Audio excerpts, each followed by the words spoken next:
When I was never mind how old, I packed up my life into a single car and returned to the little town where I went to college. I enrolled in one of their graduate programs and spent an entire semester musing over what a mistake I'd made. Not that furthering your education is a bad thing, but I certainly wasn't doing it for the right reasons. Like so many people of this generation, institutions like graduate school become a hiding ground. An expensive cellar that you can hide in until the proverbial sharknado of the world at large stops spitting Makos into your above-ground pool. Of course, life doesn't really work that way. As Thomas Wolfe pointed out, you can't go home again, which would explain my parents' increasingly negative opinions of my idea that I move back in and become a gentleman of leisure in my 30s. Developers of the indie game Night in the Woods truly understand that desire, to return to a simpler time. They also understand that nothing is ever quite that simple, and that's what makes Night in the Woods so heart-wrenching and effective. Night in the Woods is a narrative-driven adventure game from developer Infinite Fall. You play as May Borowski, a troubled young woman who returns to her hometown after dropping out of college. May is also a cat, I figured I should point that out. The art style is important. It's such a beautiful children's storybook quality that it clashes with the serious topics you encounter in a wonderfully contradictory way. Everything about the visuals impressed me, largely because it didn't need to be this pretty. The animations are crisp, the characters are expressive, the light and color is full and rich, and with a game that's as focused on narrative as Night in the Woods is, they could have gotten away with far less focused on that visual aspect, but they didn't. And it's that level of extra that makes this game stand out. May's hometown of Possum Springs is alive. A former mining town that's fallen on hard times, the working class ennui is palpable. The people within it are altogether too real, their problems too relatable. It's this setting that gets May going on something of a coming-of-age story. As her days progress, May learns more about herself, and the player learns more about May and the friends she's returned to. The realities of work, death, and regret are heavy in the hearts of many characters, some who would have done anything to have May's opportunities, and now resent her for turning her back on them. The problems are definitely real, maybe a little too real. Moments of clarity and confusion really resonated with me. I could truly relate with what many of these characters are going through, and I may have uttered, "God damn it, Catgirl, get out of my head," on more than one occasion. Eventually, the small-town atmosphere morphs into a David Lynch-style mystery. There are rumblings of people going missing, and May begins to believe that she's seeing ghosts. She has bizarre dream sequences that make her question reality and her place in it. And if there was any place that I felt the story was a little weak, it was as this mystery unwinds.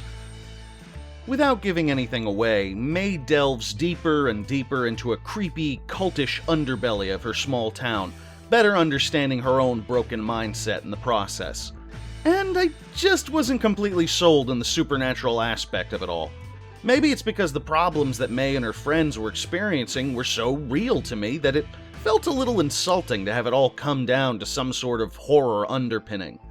I'm not opposed to a level of supernatural, particularly in a game where you play sentient animals, mind you, but it struck me that the level of existential crisis that May, and indeed the entire town, finds itself in is true. It's real.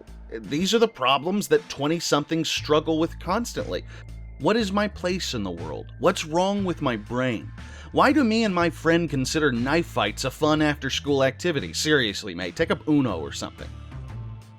The problems are so genuine. The characters are genuine. The setting is so damn genuine. It's all so flawlessly created that going into some sort of paranormal explanation feels tacked on and a little unnecessary.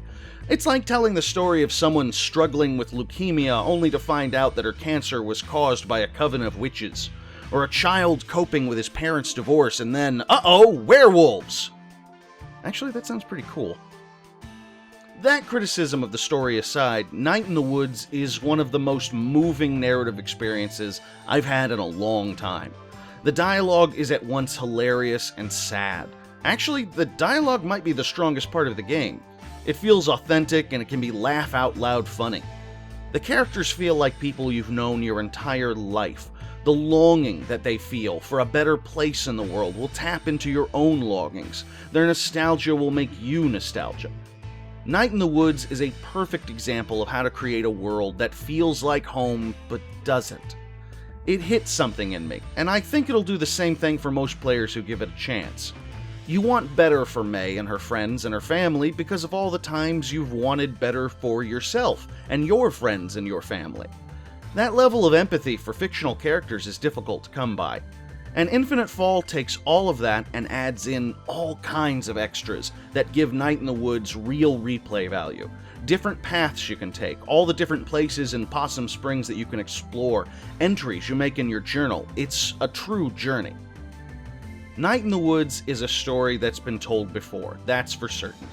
From the Virgin Suicides to Catcher in the Rye, the theme of a young adult looking for their place in the world that seems simultaneously familiar and alien is one that's lasted.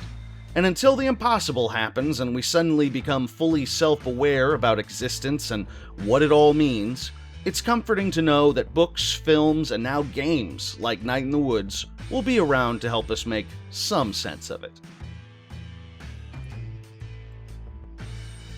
If Daddy don't sink a little drinky, Daddy gets sad and blue. Sneak a little drinky, sneakity-doo. Sneak a little drinky past you. Sneak a little drinky, sneakity-doo. Sneak a little drinky past you.